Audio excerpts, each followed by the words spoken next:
Welcome back to Babbling by the Brook. I'm Mark Hoebee, Paper Mill's producing artistic director. Thank you for tuning in.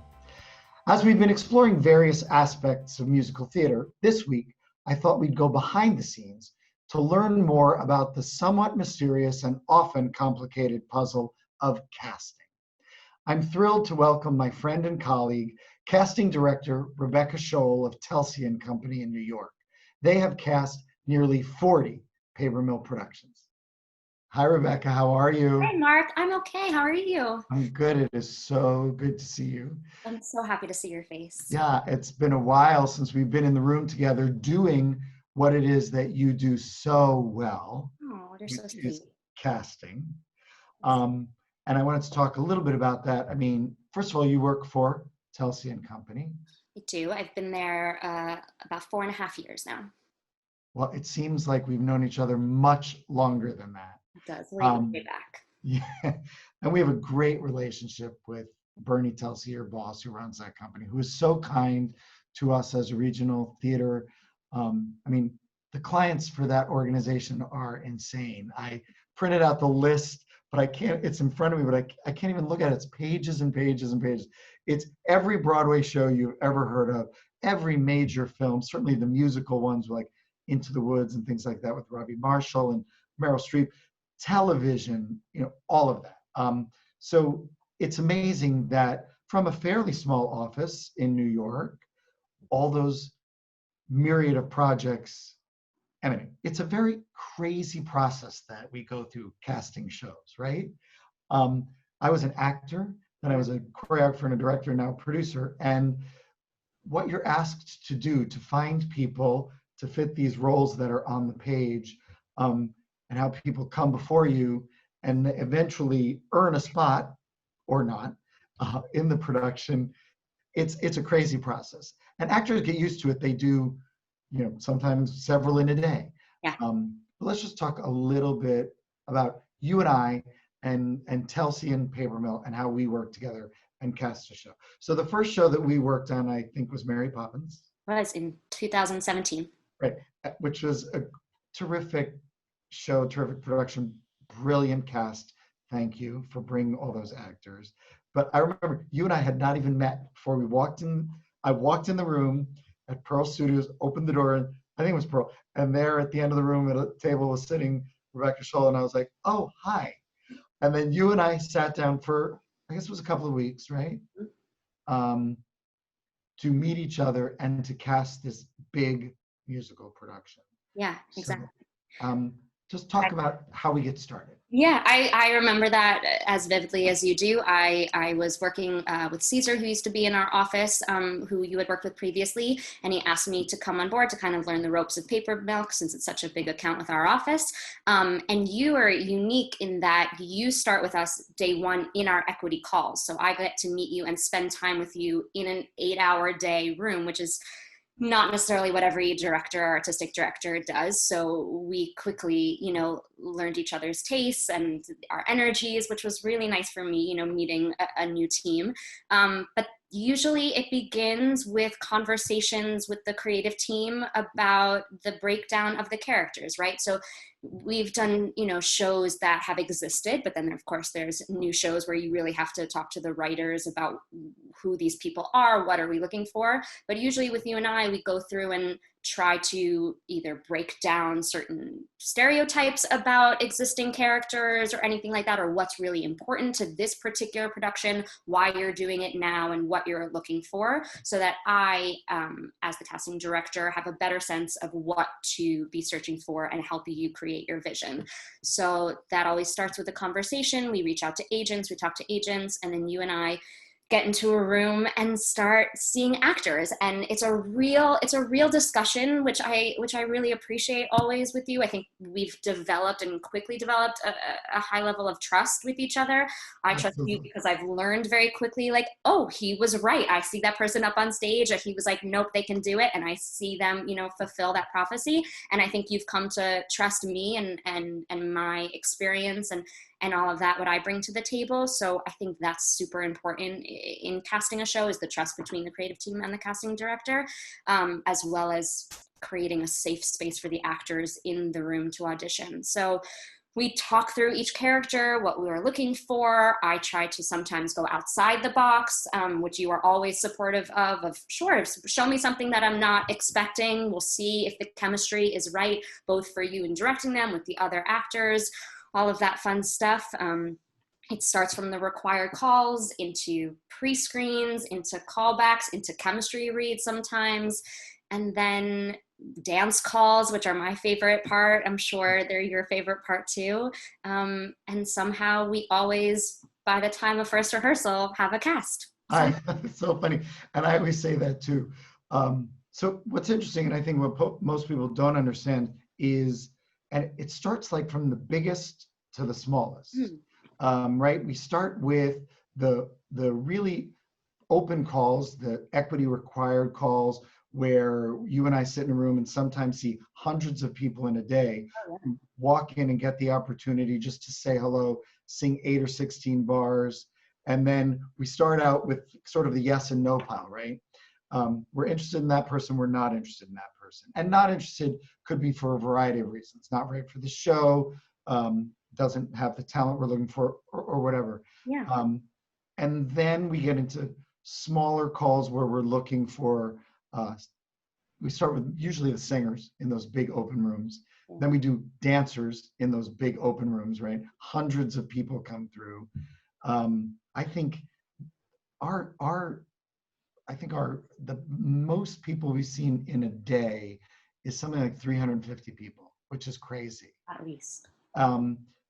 And you have to make very quick decisions, unfortunately, right? You get an immediate feeling for someone even before they open their mouth, how they present themselves. And then they start to sing or act or dance. And pretty much I'm interested or I'm not. Yeah. And then, like you said, then you do pre-screens. So when we're getting into casting the more named roles and into the principal roles, you'll do sometimes a round of auditions that I'm not at. Exactly. Or start the day and I don't come into the room. So exactly. So to be honest, I don't love open calls and equity calls. They're great in that you can see talent that you would normally not see. Anyone can try to walk in the door, anything like that. I think it's a great way to meet new people. And I certainly can, as I'm sure you can, within a few short seconds, know whether they're a fit for this particular project, right? That's not necessarily a judgment on their talent, but know if they're the right fit for this particular project that we're looking for. So it's not about that, but I don't feel like I get the opportunity to create necessarily the most expansive experience for said actor, which is certainly when I wake up in the morning, I hope to have that effect on an actor and have it be mutual.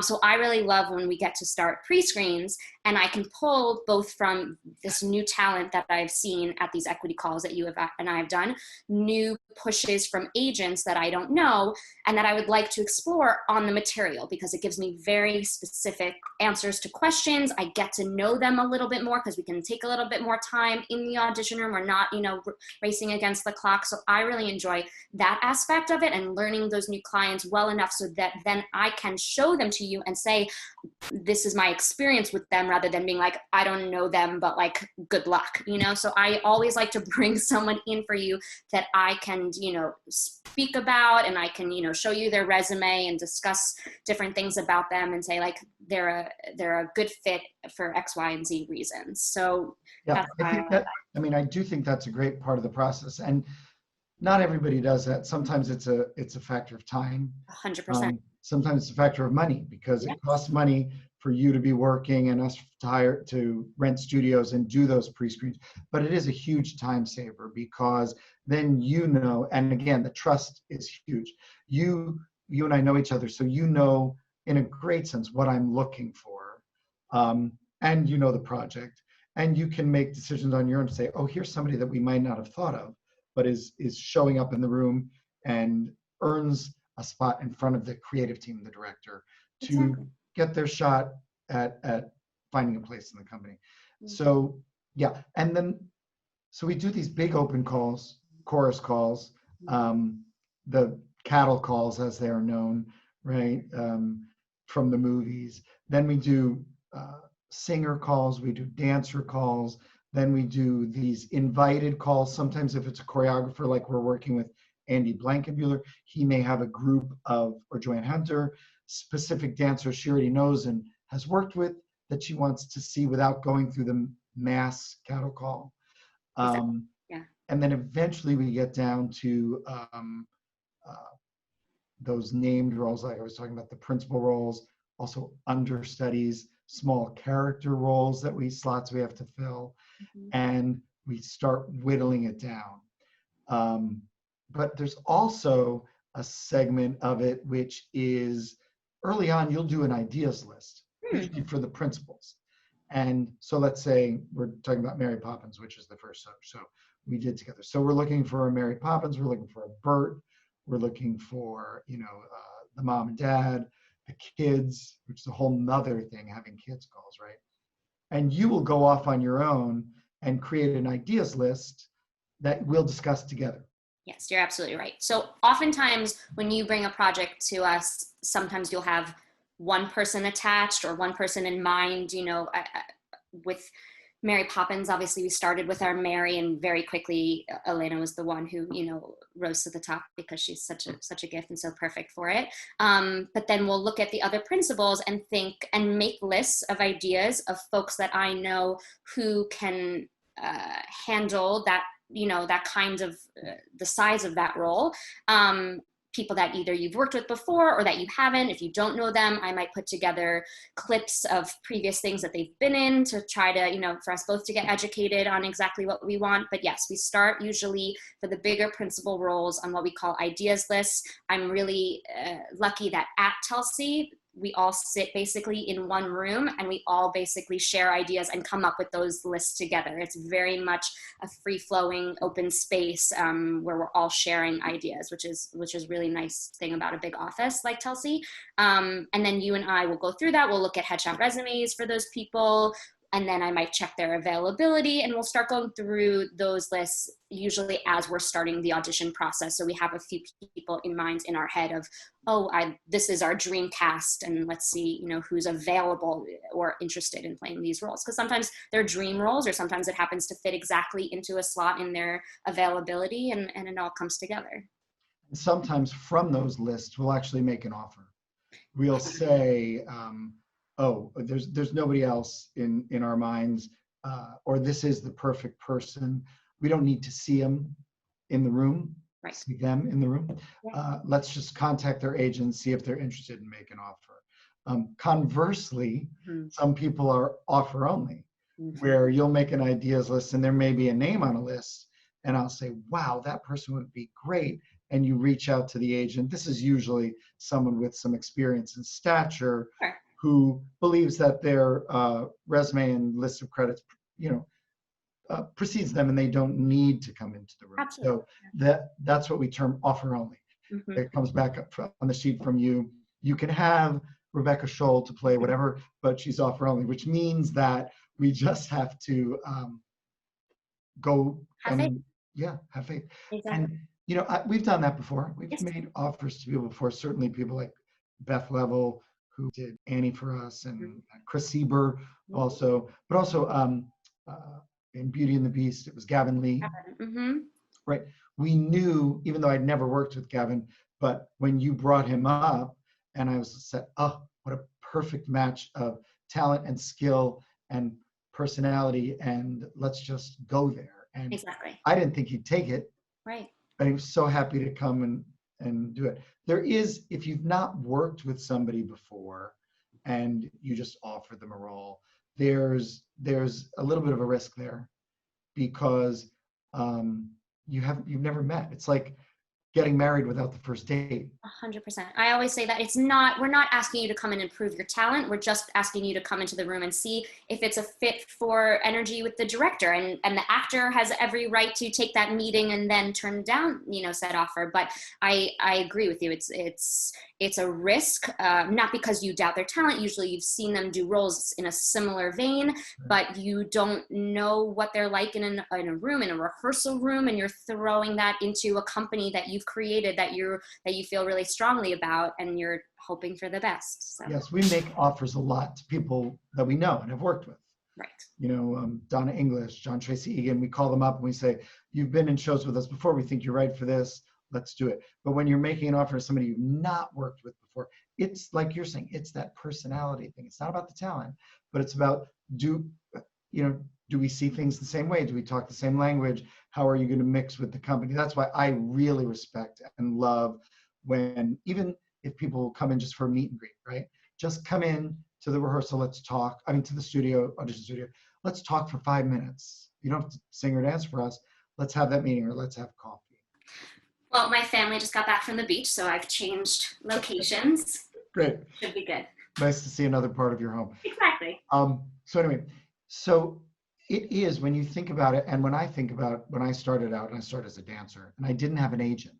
So I used to go to open calls, and the idea that you would start on a day with, 300 people on one day of this audition process, and eventually that you might get to the end and that your picture and resume might wind up in the collection that are going to be offered these slots, it's crazy. But we do it, and we do it all the time.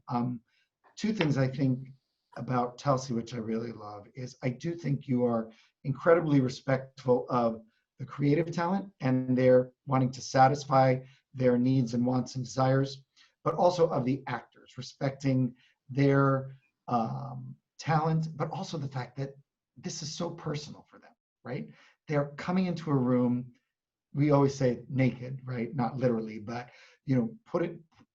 opening up your heart, laying your talent on the floor and in the room, and hoping for a good response, but it doesn't always go that way.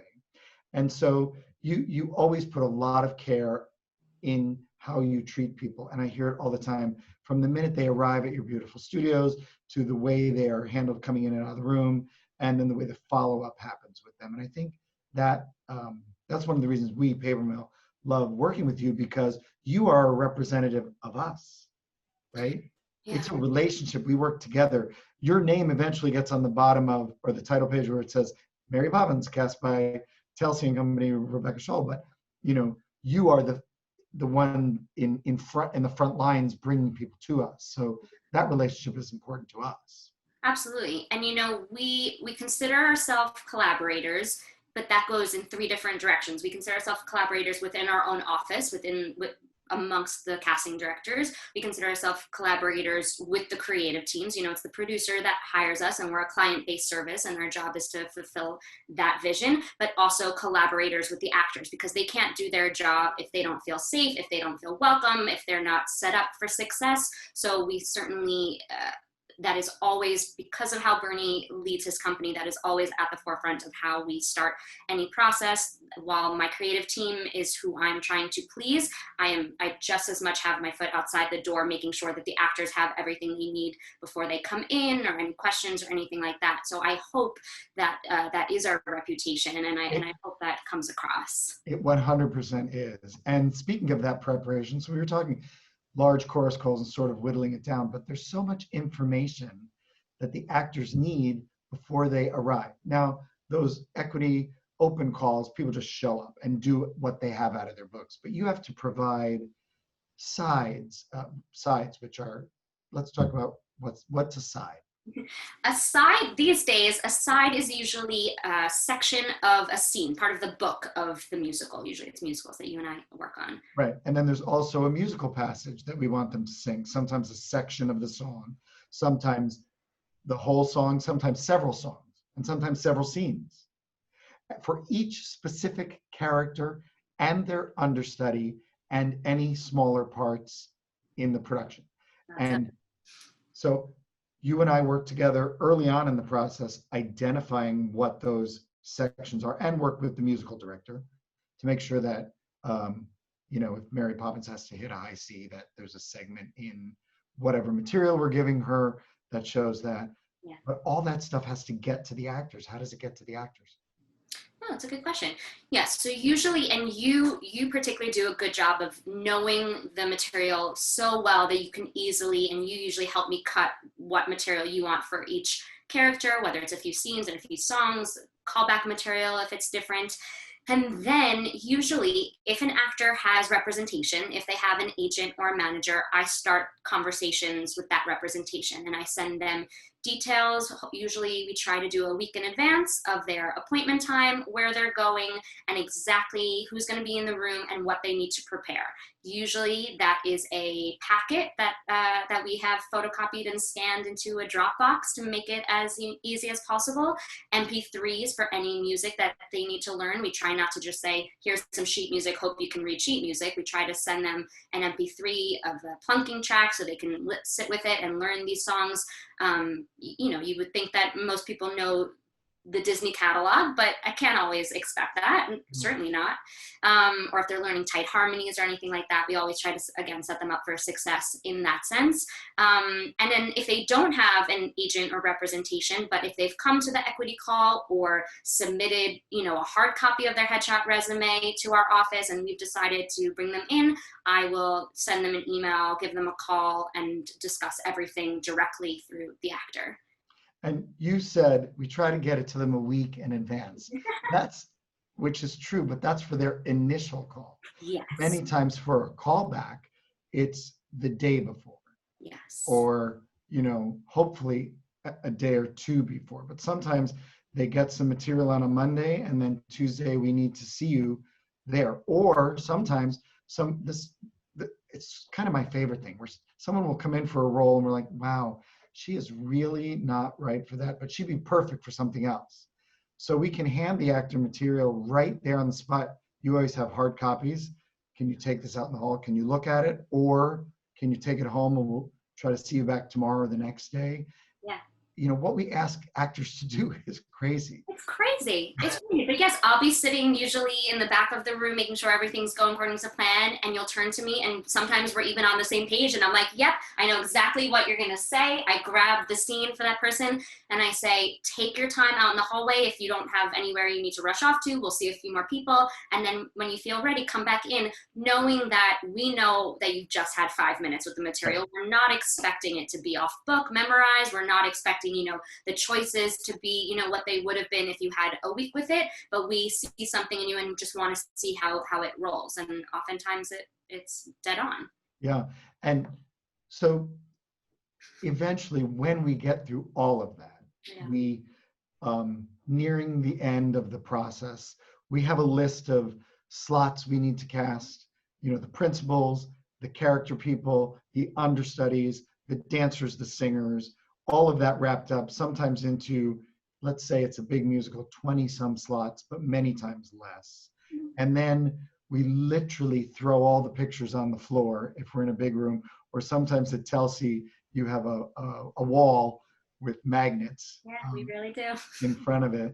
And we put all the pictures up and we stand with the creative team and we look at this, array of talented faces, earnest, eager faces looking back at us, and we try to arrange them into the slots that we need.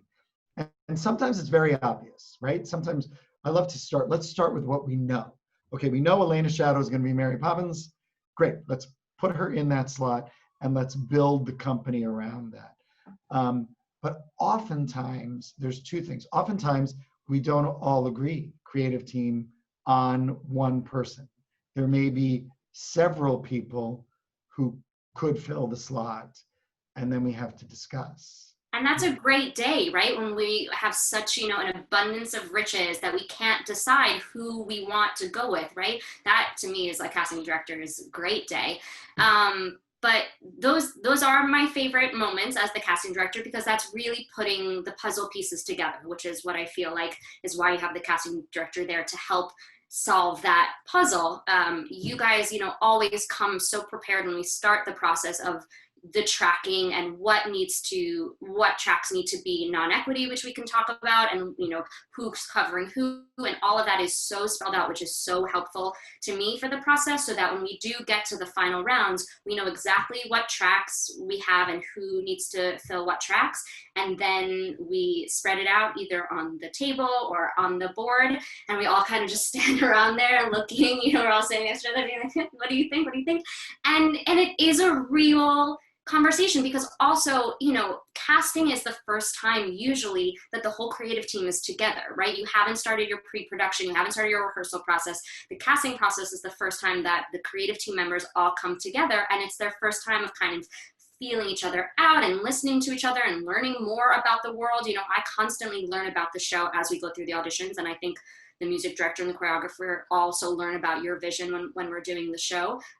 So it's usually, I would say, the director, like you leading the conversation, us all looking to you towards what you want, but you being, again, a collaborator and wanting other people's opinions and feedback and support and Right. or to hear a discerning voice. You're always open to that. Right, and I can't hire an actress who the musical director says can't sing the music, right? We have to sort of share and negotiate and find those things together.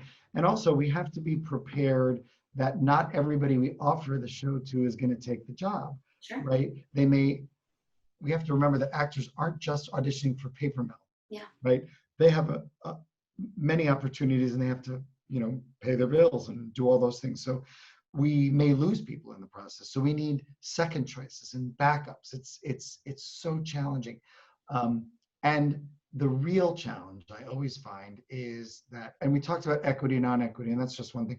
We as a regional theater don't hire a full equity company sometimes. We have the ability to bring in non-equity performers, which is training ground for them, but also helps us financially.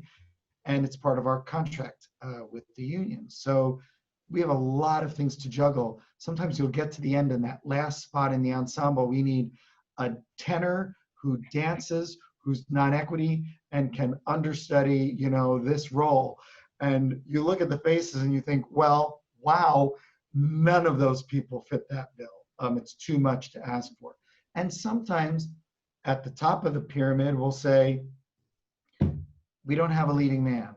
Nobody we've seen yet ticks all the boxes or excites us, right? And so then I turn to you, and this is one thing I have to say, and I say it all the time. Telsey never says there's no one else to see. We do say that, which is They never say that. And I have worked with other casting directors say, well, I don't know where to go.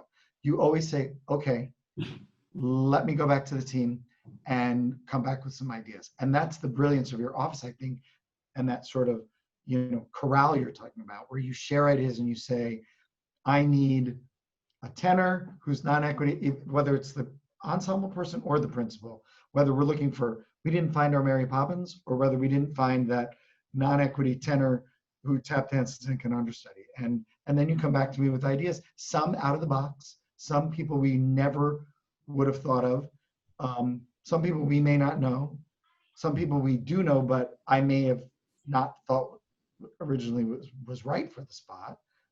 And we figure it out together. But it is truly a puzzle. It is truly a puzzle. And like you said, oftentimes we are left with one track that has to juggle so many things and is that unicorn. And oftentimes, you're right, I might feel in the moment like, oh God, I've shown every person that I could think of that type. But that's when I go back to my office and I look toward the people around me, and they know, you know, 100 people that I didn't think of in this moment. And if we have the luxury of time of another week for me to put together a session, that's wonderful. And you always know to push to not settle. Not that, you know, anyone we've cast has been settling, but you say, I still don't think we've had it. Let's do one more round. Let's go in this direction, or let's try it from this angle, or whatever that is, because we have such a high caliber of talent in the rest of our cast. We want someone who will meet that and really just complete that puzzle, which again is that level of trust. And we try to audition. Auditioning's tricky. Yeah. Because like I said, if you cast a show, certainly for a regional theater, if you cast a Broadway show, you know, the actor's going to take it and they're going to wait till you're ready to start rehearsal. Yeah. But if it's a regional show running at Paper Mill, which is, I think, a good gig, but it can be, you know, 9 weeks of work or longer with rehearsals and stuff like that, you're going to continue to audition. So if we audition too far in advance, we lose people. Yes. If we wait too late, so we're bumping right up against the start of rehearsals, we're in a compromised position. You have to, it's like buying off the rack. You have to take who's available at that moment, right? So we try to find that sweet spot where there's enough time that if we don't find people, there's a little breathing room that we can keep looking. Of course, I would want to work at Paper Mill. I worked at Paper Mill when I was, starting out. But if I got a Broadway show that might run for a year or 2 years, I would hope people would be understanding and say, good for you, and go and come back to us at another time. Do you like the casting process, Mark? Say again? Do you like the casting process? Do you look forward to that with each new project? I like Little Red said, excited and scared is how I approach it all. Excited and scared. I'm excited because it is a discovery process, right? You go into those couple of weeks with ideas in your mind, and some of them follow through, and some of them you get completely surprised. And there is always that little bit of fear. What if we don't find somebody? What if we don't get that person? And I've been in this business for so many years. And when we're working with great creatives and pros like you, yes, we're gonna find somebody. As an actor, I used to enter the room and look across the table and think of the creatives back there as the enemy, that somehow I had to win them over. It was my job to win them over. And now being on the other side, I realize, and too, we talk about it all the time, we want everybody to be good. We want everybody who walks in the room to be good. We want to have 5 Mary Poppins to choose from. We want to have 5 non-equity tenors who tap dance and can understudy to choose from, so that we can assemble. It's not or it shouldn't be, or I can't imagine why it would be, an adversarial situation. I know sometimes some rooms don't have that personality, but I like to create that with you too. We want people to feel like they've done a good job, had the opportunity to show us their best, and then we get to figure out if they fit the project or not, or we'll remember them for the future. That happens a lot too, right? Yeah. Somebody comes in for Annie and we think, wow, they're not right for that, but they might be right for the next show we're doing. And you must have, you don't have file cabinets anymore. I'm sure you have it all in the cloud, right? But just tons and tons of information about people so that you can, cast the next projects in front of you. Yeah, my favorite story is when I can track people of, I saw them initially at this audition that I was covering for someone in my office. I brought them to that. They were seen by this person, then they got cast in that, which that's my favorite, career path of when I can track just doing good work in an audition room. Even if you don't land that particular job, you have no idea what it's going to set you up for in the future. It's just about doing good work. One of my favorite projects that we worked on together was Beauty and the Beast. Because I was in that Broadway company, I was the first replacement in the Broadway company. I started out as a swing and then became pepper shaker, although I'm more suited to salt these days.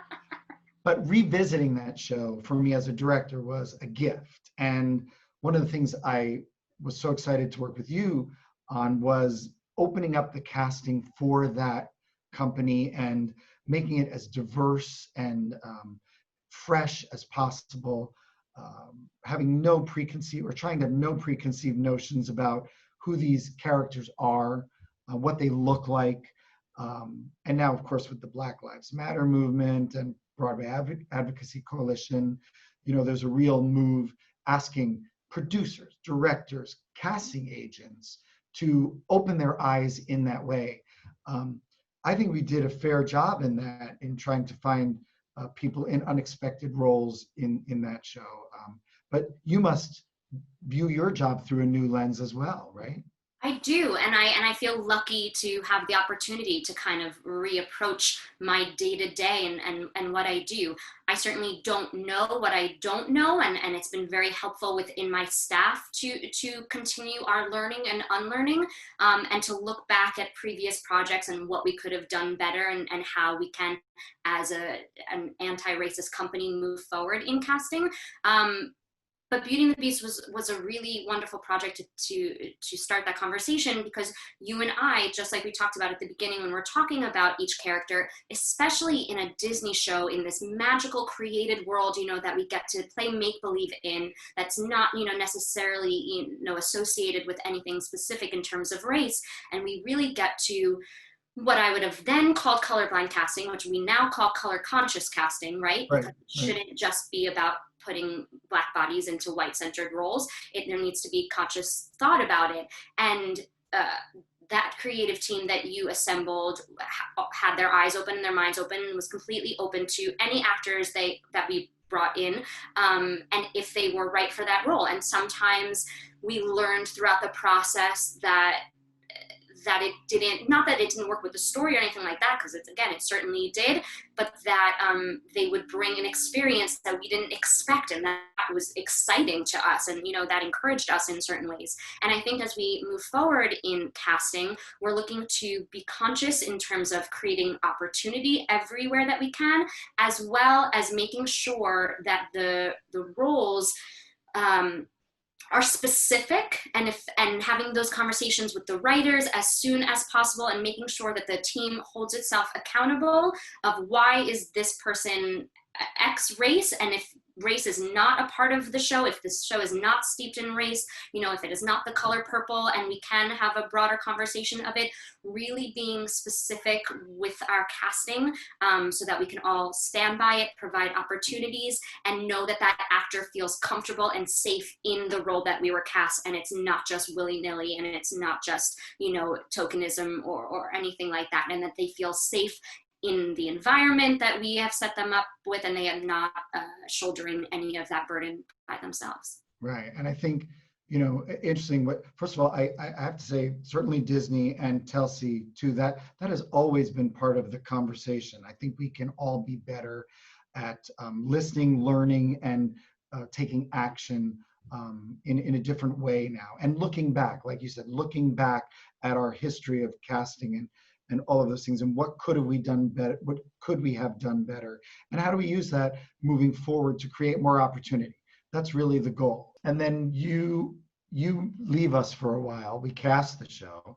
Usually you show up on our first day of rehearsal meet and greet, and I think it's important because, and I always like to acknowledge you and whoever the casting director is, because you've helped create this family, right? They all earned the job, but it was a team effort getting them together and finding them. And then we put the show together in the studio. Sometimes you come to a studio run through, sometimes you can't come because you're busy on other projects till opening night. And then we sit together, not necessarily next to each other, but it's close. It's always satisfying on that opening night to think, wow, just a few weeks ago, we had some names on a page, didn't know how it was going to happen. And then here we are on opening night watching this beautiful creation, these incredibly talented people working together, delivering the show, and many, I would say most times, exceeding our expectations. Yeah. And you did such a great job of treating us like one of the family, because so often, we aren't part of the rehearsal process. We do everything pre. An actor doesn't necessarily know how they got where they are, which they shouldn't. That's not their job. They have enough to figure out and worry about, but they don't know who was fighting for them, or who, whose idea it was, or anything like that. So you are always so great about welcoming us as part of the company on that meet and greet day, and sharing, just that energy that's in a room, which we don't usually get to experience. And then when I see you on opening night, and I just see what you've done with that cast and how far they've come, and I know it's it's your direction and the space that you create, that they are allowed to live up to their potential. It's beautiful. Well, you're sweet. I have a very special place in my heart for casting directors, because my career on Broadway as a dancer, I never had an agent. Now these are, we're going back to the Stone Age, but so I got known by the casting agents. Jay Binder, Tara, Johnson Liff. And so they would call me in and sort of act as my agent. So I understood how important they were in the process. I also know now as a director and as a producer, how pivotal they can be in that decision process to open our eyes, to say, we're looking at those pictures on the floor, and when there's a question, you say, have you thought about this opportunity? Maybe you didn't see her or him perform in this role, but I did, and they have those talents. And that helps us make the decision.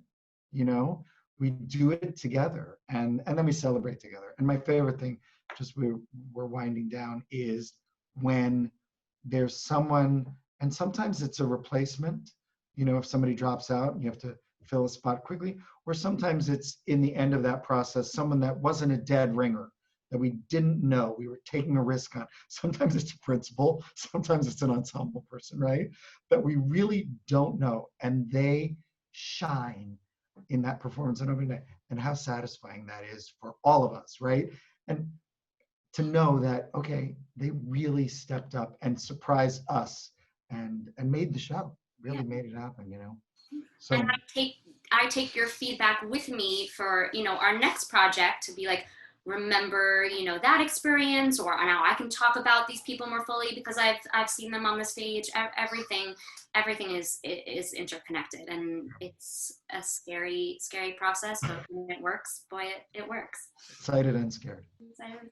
Well, we couldn't do it without you, and I thank you for sharing this time with us today and sort of, you know, peeking behind the curtain. I think even for actors, people in show business, the casting process is a mystery. It was a mystery to me until you're in the room, not auditioning, because when you're auditioning, you're in your own moment, deconstructing and seeing how it happens. And I just thank you for sharing that insight with us today. And I look forward to a time sometime soon when we're back in a rehearsal studio casting another project. Time very soon. All right. Thank you. Good to see you. Bye. Bye.